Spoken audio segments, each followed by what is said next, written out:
Amelia Bedelia saw a familiar face, staring at her from a shelf. "Look here," said Amelia Bedelia.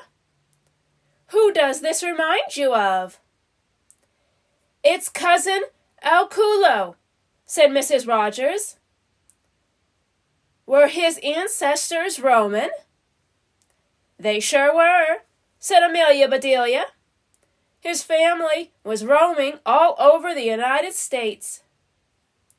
"I see," said Mrs. Rogers, with a laugh.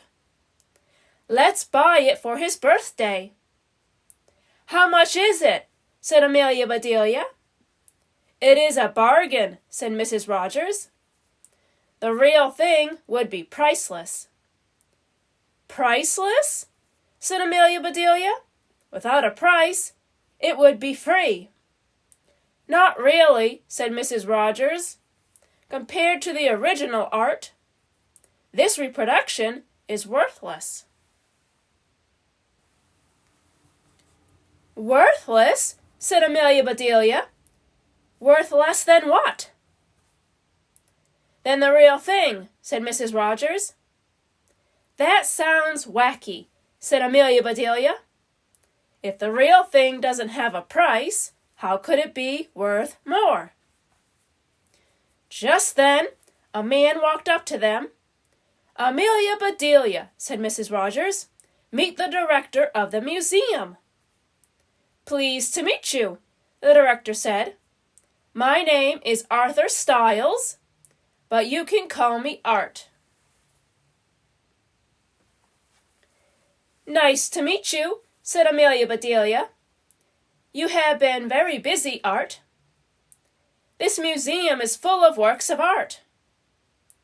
Art laughed and said, "I wish I were that talented. I take care of the art collection. I can't take credit for it." "I'm a collector too," said Amelia Bedelia. "Of what?" said Art. "Paintings, sculptures?" "Aluminum foil," said Amelia Bedelia. She reached in her purse and pulled out a big shiny ball of foil. "She's very handy," said Mrs. Rogers, "and she's our newest volunteer." "That is terrific," said Art. "You could work here in the store." "Great," said Amelia Bedelia. "With my employee discount, I will save Mrs. Rogers lots of money." "Amelia Bedelia," said Mrs. Rogers, "do not be so forward."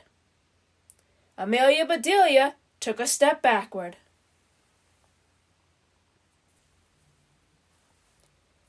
"If you think about discounts," said Art, "you must have a head for figures." "Really?" said Amelia Bedelia. "I have an idea," said Art. "Look around the museum, see what interests you, then we can figure out a way for you to help." "Sounds like a plan," said Amelia Bedelia. "Before I go, may I buy this?" "Certainly," said Art. "I will even give you my discount on that bust." "Bust?" asked Amelia Bedelia. "Is it a bargain because it's busted?" "It isn't broken," said Mrs. Rogers. "Of course not," said Art. "A bust is a sculpture of the head, shoulders, and chest."